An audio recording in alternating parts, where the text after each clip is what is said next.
श्वेतकेतु एक तेजस्वी और विद्वान ब्राह्मण बालक था। उसके पिता उद्दालक ऋषि ने उसे गुरुकुल भेजा ताकि वह वेद और शास्त्रों का अध्ययन करे। कई वर्षों की शिक्षा के बाद श्वेतकेतु को अपने ज्ञान पर बहुत गर्व हो गया और वह स्वयं को सर्वज्ञ समझने लगा। जब श्वेतकेतु घर लौटा तो उसके व्यवहार में घमंड झलकने लगा। उसके पिता ने उसका अभिमान शांत करने के लिए उससे एक प्रश्न पूछा।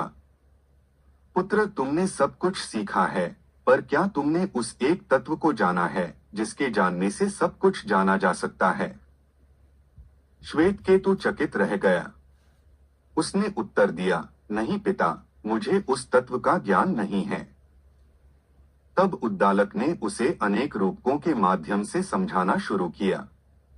उन्होंने कहा, जैसे मिट्टी से बने सारे बर्तन, घड़े, दिए, सब में मूल तत्व एक ही होता है, मिट्टी, वैसे ही यह सृष्टि भी एक ही तत्व से बनी है।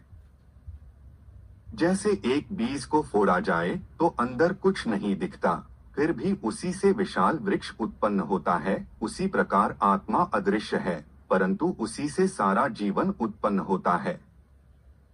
उन्होंने कहा, तत्त्वम् असि श्वेतकेतु, वही ब्रह्मा, परम तत्व तुम हो श्वेतकेतु। यह वाक्य उपनिषदों का एक महान सूत्र बन गया। तत्त्वम् असि, जिसका अर्थ है वह ब्रह्मा तू है।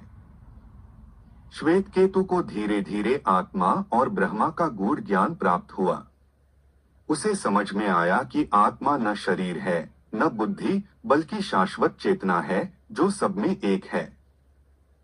इस कहानी से ये सीख मिलती है कि सच्चा ज्ञान केवल बाह्य विषयों का नहीं होता, बल्कि आत्मा और ब्रह्मा, सत्य की पहचान में है।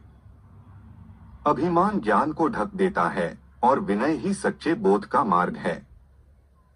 यह भी बताती है कि आत्मा न कभी मरती है, न जन्म लेती है।